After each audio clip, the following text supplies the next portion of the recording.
Para la construcción de nuestro calentador solar, primero construimos la base, que se ubicó a 40 grados con respecto a la horizontal, esto para obtener una mejor reflexión del sol sobre su cara. Se utilizaron tubos de PVC pintados de negro para mejorar la absorción de calor, forrados de botellas de PVC también, y en la cama se le colocó un forrado de aluminio para que los rayos reflejaran sobre la botella dos veces. Esto pues mejora el desempeño del calentador. Las tuberías también se pintaron de negro para mejorar la absorción. Se colocaron los selladores para evitar fugas. Y en el recipiente se debería de colocar un recubrimiento para evitar la pérdida de calor, pero para evitar la contaminación excesiva no utilizamos los materiales como podría ser unicel o espuma de poliuretano, que son muy contaminantes. Bueno, este es nuestro calentador solar, que cuenta de tres partes, que es el tanque, el colector y lo que son las tuberías. El colector funciona como lo dice su nombre, colector de rayos solares de radiación, para así convertirlo a calor y transferirlo posteriormente al tanque. Para explicar su funcionamiento tenemos que entender más o menos qué es temperatura y calor. Temperatura puede decirse que es como la cuantificación del calor que tiene un cuerpo. Calor es la vibración que tienen las partículas en un cuerpo. Después, el calor hace todo el movimiento en el calentador porque no consta de bombas. El agua fría, al tener una densidad mayor que el agua caliente, se va al fondo y el agua caliente sube. Lo mismo ocurre en el calentador. El agua fría, al tener mayor densidad, está en la parte baja del calentador y el agua caliente sube. Es lo que genera el movimiento y es lo que representa la ley cero de la termodinámica. Bueno, la ley cero de la termodinámica nos dice que si A y B están separados por un cuerpo, pero C los conecta, A, B y C van a tener la misma temperatura, teniendo un equilibrio. Así también el equilibrio térmico es que si un cuerpo caliente está en contacto con un cuerpo frío, van a tener una transferencia de calor hasta que lleguen a una temperatura igual en ambos. Y es lo que sucede aquí. El agua va a estar circulando hasta necesitar o hasta requerir un equilibrio térmico, y hasta que no lo alcance va a dejar de circular el agua. Es por eso que el agua caliente y el agua fría siempre va a tener una circulación buscando el equilibrio térmico en el sistema. La convección térmica es el intercambio de calor entre dos cuerpos de diferentes temperaturas sin la necesidad de intercambio de materia. En este caso podemos ver la conducción, ya que la temperatura se va distribuyendo hacia el tanque a partir de los tubos. Conductividad térmica es la capacidad que tienen algunos materiales de transmitir el calor. En nuestro caso tratamos de elegir materiales que tuvieran una conductividad térmica buena para poder distribuir la temperatura. También es muy importante mencionar los tipos de la transferencia del calor. Existen tres: la conductividad, la convección y la radiación. La conducción es cuando la temperatura se traspasa mediante el contacto. La convección es cuando se respeta que haya la conducción y también que exista un movimiento en un fluido. En este caso podemos verla, ya que la distinta temperatura en el líquido se traspasa, y también el movimiento, ya que las densidades son diferentes.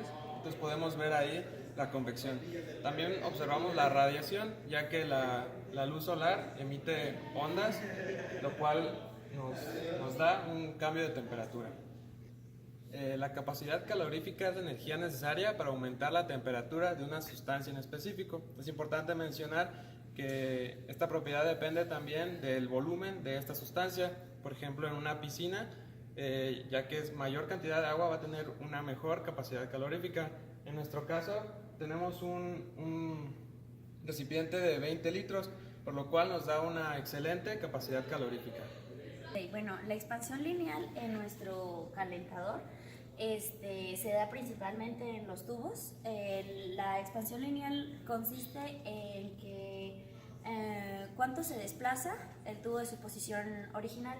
Esto es directamente proporcional al cambio de temperatura, al coeficiente del material,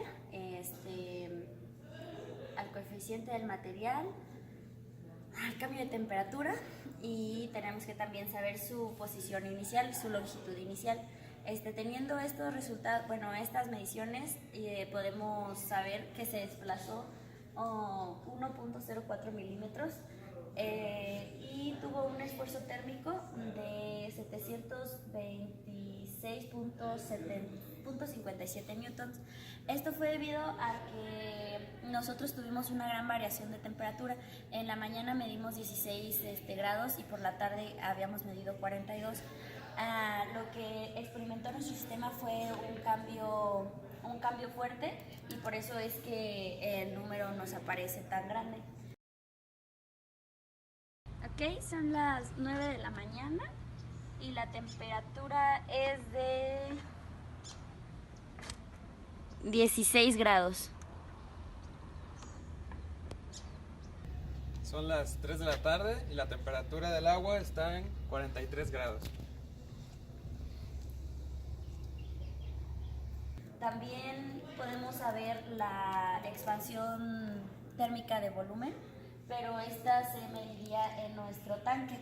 La expansión, y de la misma manera que la expansión lineal, la volumétrica, primero debemos de saber su volumen inicial, debemos de conocer la temperatura, los cambios de temperatura y el coeficiente de volumen que respecto al material de nuestro tanque, que en este caso fue de poliestireno, y el de nuestros tubos fue de PVC.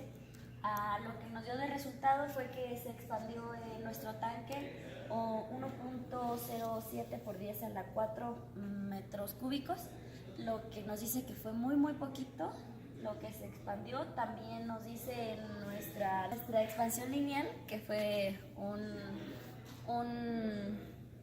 un desplazamiento casi imperceptible, por lo que también por ese mismo desplazamiento no se presentó mucha resistividad térmica.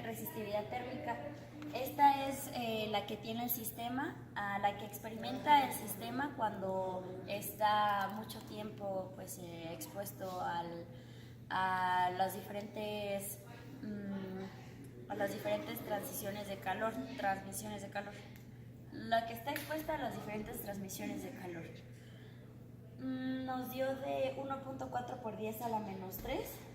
Y también el calor que sufrió nuestro sistema fue de 3.20 kilopascales.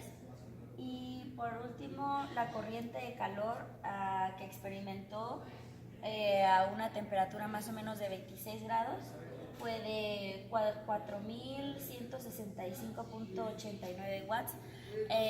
Esto nos dice que cuando estamos cerca de nuestro sistema, de nuestro calentador, podemos sentir que está caliente, bastante caliente, que también nos indica que está trabajando y que está haciendo la función que debe de tener.